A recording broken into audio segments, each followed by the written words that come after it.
Hello, welcome back to Kim Reads as we continue with Louis Braille. One by one, the years pass.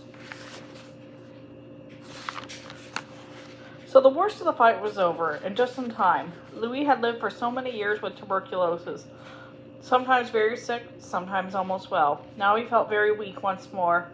I'll feel better soon, Louis told himself. He always had before, but this time was different. In 1844, Louis' days as a classroom teacher came to an end. He was only 35 years old. From now on, he had to spend most of his time in bed. He had to leave the fight for his alphabet to other, stronger men. But Louis still followed news of it, and for the first time, some of the news was good. More and more letters were being written to the Institute asking for information about the raised dot alphabet. People were beginning to call it Braille. Louis liked that. A few teachers were beginning to try the alphabet in other schools for the blind. In 1847, the first Braille printing press was made. Now, raised books could be made by a machine instead of the old way, slow way, by hand. So one by one, the last years passed. Louis had to live quietly now, when he felt well enough to give piano lessons to the other boys. Other times he worked in bed, punching patterns of dots, making one book after another for the school library. And he continued to work and dream of new and better ways to use the alphabet. Louis' room was crowded with friends who had come to see him. It rang with laughter and good talk. Louis Braille might be weak and bedridden, but he was one of those popular men at school. He should have sacrificed everything he would have sacrificed anything for any one of us, a friend later wrote. His time, his health, everything he owned. Louis never talked about all the giving he did. He never wanted to be thanked, another friend said later.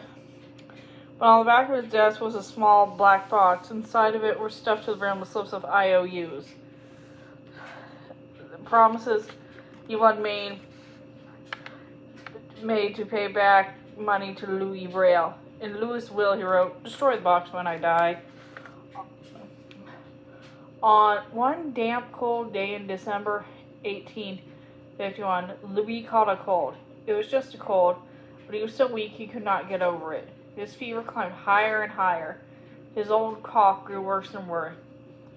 All Louis' friends came to see him. They tried to tell him he would get better, but Louis only shook his head. He knew. He'd been so close to death so many times. "You don't have to pretend with me," he said softly now. Louis was not afraid of death.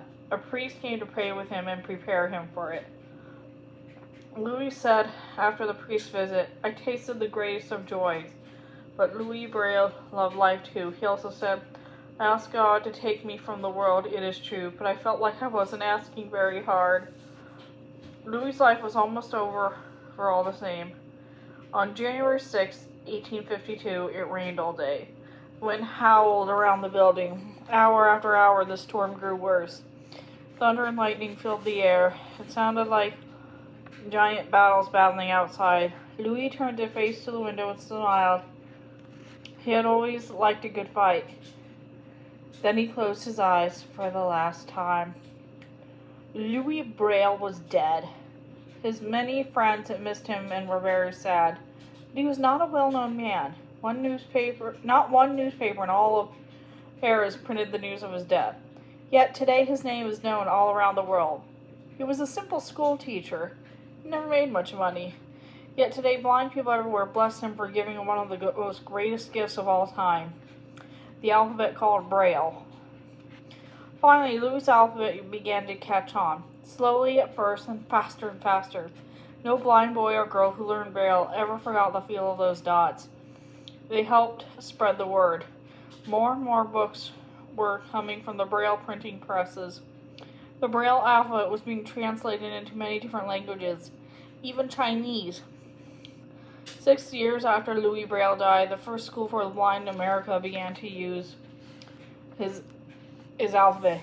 In another 30 years, almost every single blind school for the blind in Europe had changed to it. In 1887, the people of Coupvray, where Louis had been born, built a monument to him in the middle of the village square. On one side of the tall marble column was the alphabet of dots and the words to Braille from the grateful blind. On the other side was a raised picture of Louis teaching a blind child, how to read with his hand. The statue is still there today, in the middle of the same village where blind Louis played as a boy. Today, everyone proudly calls the square the place Braille. Louis' name became known all around the world. Schools were named for him, and magazines too. He was mentioned in encyclopedias. His face was put on a special issue of Stance. Statues and monuments were raised to him in many countries, but the best monuments of all are the special libraries full of books. Braille books for the blind. When Louis died in 1852, not one newspaper in all of Paris wrote of his death.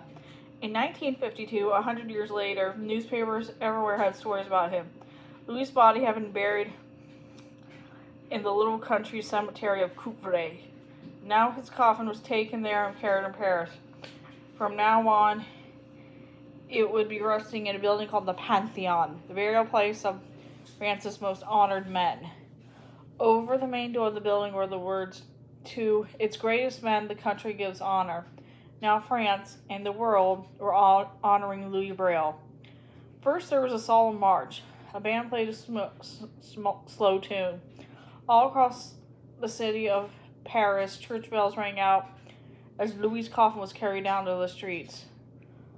Behind it walked many of the world's famous people. The President of France was there. Helen Keller was there too.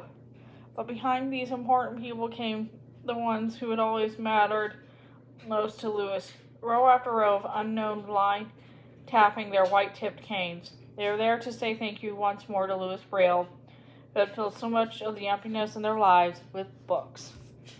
And that's the end of the book. Thanks for listening. Hey, so when Louis Braille was getting moved to the Pantheon, I guess there was some there were some words between French government and the village of Coupvray.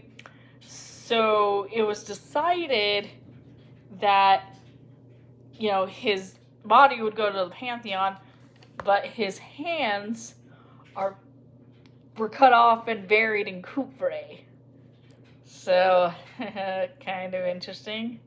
Like I said, thanks for listening. Bye.